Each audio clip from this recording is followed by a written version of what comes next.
To our guest this afternoon, the man in charge of making sure the Coalition's numbers add up, the Shadow Finance Minister Andrew Robb joins us from Melbourne. Andrew Robb, thank you for joining us.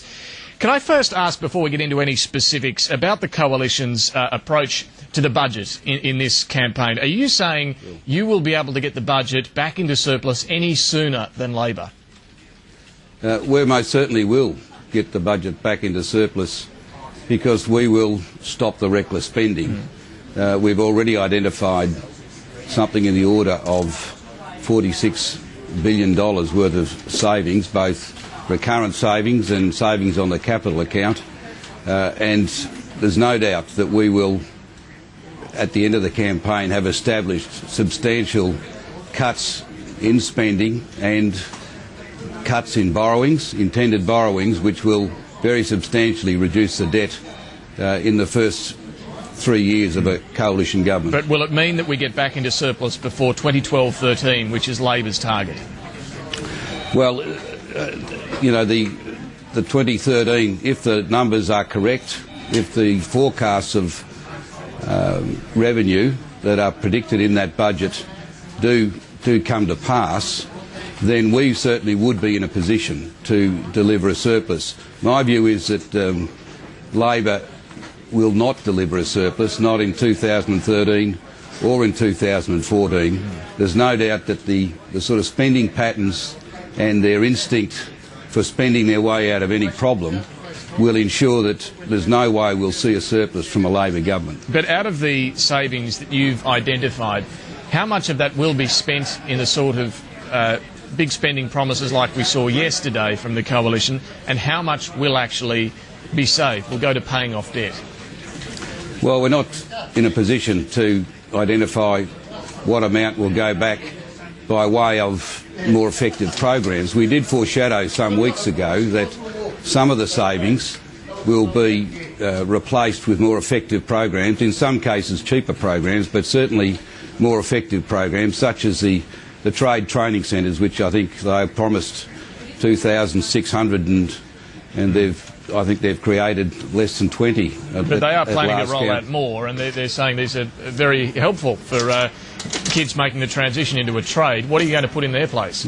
Well, you might recall, we haven't announced the detail of our replacement yet, but you might recall that there were Australian technical colleges that have been established at significant cost, and were actually working their socks off, to be honest. The way in which young people were being celebrated for their talents and the enthusiasm and interest that they created was quite extraordinary. And because the Labor Party had done a deal with the unions, who were fearful that they would lose control of these technical colleges for year 11 and 12, they had done a deal to do this alternative trade training centres, put a microwave down the back of a school in a classroom, and still treat a lot of those kids at those high schools, the ones with technical talents, as, you know, second class, as the dumb kids down the back of the class. This is the thing we have to get away from. We're all born with quite different talents, and some have got exceptional talents in the technical area, and we need to celebrate that, and we need to put them into an environment where that talent is nurtured and maximised, where they can get a student apprenticeship, but also get their Year 12 certificate. But these trade training centres are, they're a fifth-rate alternative to the Australian technical colleges. Well, a lot of the students might argue with that, though. Certainly the ones we've seen and heard from seem pretty happy. Are you saying that what they're getting is useless education? No, I've just said that in many cases these trade training centres that they are creating run a distant fifth, if you like, to the technical colleges that were in place, many of which they choked off, and were only opposed because of the philosophical problem and the power problem that unions feared that they would not be able to control a lot of these technical colleges, which, if we'd been in government, we'd have now over 100 of them around the country. So it has been driven for all the wrong reasons, their policy process, and we can do a far more successful job. They've rolled out very few. They promised thousands of them, and they were to have, roughly a third of them done by now. It is, again, it's another bungled program, and of course, it really was under the control of Julia Gillard again. Andrew Robb, the first costings row of this campaign has been over that promise from the Coalition yesterday to make the education tax rebate more generous and apply to a whole lot more things, including school fees, musical instruments, dance classes and the rest of it. Now, Labor says you've underestimated the cost here. To clear this up, as Shadow Finance Minister, how many students are you expecting and planning on to claim the full rebate, and how many to claim at least part of the rebate? Well, David, it is quite complicated, but, bear in mind, yesterday, Labor's default position when it comes to our policies is to run out and say that we've got a mistake. All right, but we're just trying to find out if there is a mistake. So, what's the number? How many students will claim this rebate, do you expect? There's not a mistake, I can assure you. The mistake was on the other side. What we used the figures that the Prime Minister herself used 8 days ago in releasing their school uniform policy, where she said there were 2.7 million students who were eligible to receive that. And she said that there were 1.4 million who had actually taken it up. Now, we used those numbers, and then we made an increase in the likely adoption of that program, because what we're offering is far superior to what the government's offering. So what's the increase? How many do you expect now that you're making it more generous and applicable to more things? How many will take it up? Well, the government, with its current scheme, gets about 65% of those eligible students taking up the program. We have assumed 80%, because it is a far superior program, would in fact take up their entitlement, or the parents would on their behalf. So it's quite a substantial difference in terms of the quantum of uptake, of the total uptake that they could achieve, of a bigger number a bigger number of rebates, for that matter. And we've also assumed that so that's the level of overall quantum of the rebate that's eligible. We've also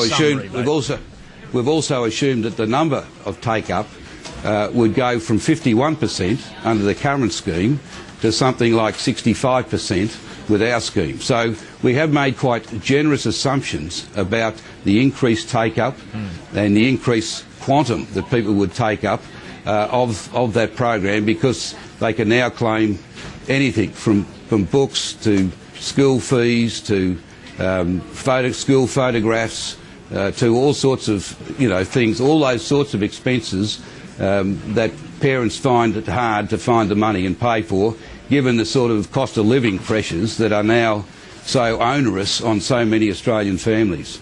A couple of other issues kicking around today, Andrew Robb. You've got a Liberal candidate there in Victoria in the seat of Ballarat who has made some comments suggesting that the government's building the education revolution spending will be a holocaust, he said, in a year's time. Now, he has since apologised for those comments, but should he be disendorsed? No. Look, it was a stupid comment, and I think he knew he had said the wrong thing. He's a very decent fellow. I know him. I've met him a couple of times. He's a very strong candidate for us in Ballarat. But in the heat of the moment, he said something which he regretted later on, and I think it bears even, we've got on both sides of politics. We had a chap in the Labor side yesterday saying that our policies are driving people to suicide. Yes, well, we talked about that yesterday, indeed. Just finally, Andrew Robb, if I can ask you, as someone who, of course, has very close links in the business community, we are seeing more and more business leaders saying to both sides of politics, don't just freeze industrial relations laws and don't just talk down population growth. Are you listening to that criticism, and what is your position on both of those fronts? Are you happy to simply freeze industrial relations laws, despite what business is saying, and are you happy to freeze or lower immigration levels? Well, we've had a lot of business telling us, not just in regard to the workplace laws, but also in regard to other areas of policy, following the shambles of the emissions trading scheme and the great uncertainty generated by the mining tax, which is clearly going to go on, as evidenced from today's activities. They've been telling us, where possible, just to calm things down and not to make too many changes in major areas of policy, because their fear is that there are still very dark clouds around the world. Their fear is this government is going to keep, if it gets back in, it is going to keep spending like drunken sailors, and they just want things to be consolidated in a financial sense by the government of the day. So against that background, and against the background of a message we got really at the last election, to give the government's program on workplace relations a fair go, we will not make any changes to workplace relations legislation in this term of office, and we will make a very open-eyed assessment of its strengths and weaknesses, and if there were to be any suggested changes, we'd put them to the people at a future election. But we will not make any changes this election, and that is a very clear and firm position. On the other issue, what was that, David? It was the second issue? Population, just quickly. Oh, the population, thank you, yes. Well, again, we have very clearly stated that there needs to be a reduction. I mean, it's in the last 2 years we've seen the immigration go from what were quite high levels and levels tailored very much to the needs of a workforce that needed skills. There was shortage of skills in certain areas.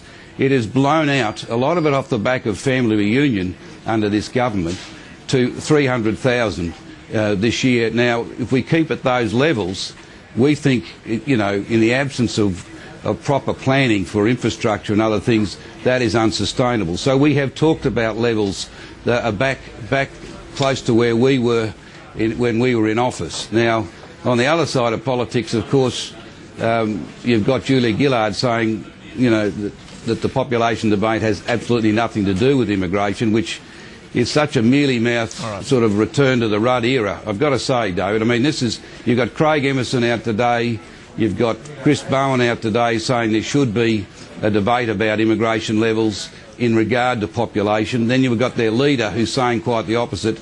There is great instability on the other side, and this is the thing I think that's going to mark the difference between the two parties. All right, Andrew Robb, we are out of time, so we will have to leave that debate there for now. But thank you for joining us. My pleasure, David. We will take a quick break, and then our panel, Andrew Bolt and Jennifer Hewitt, join us. Stay with us.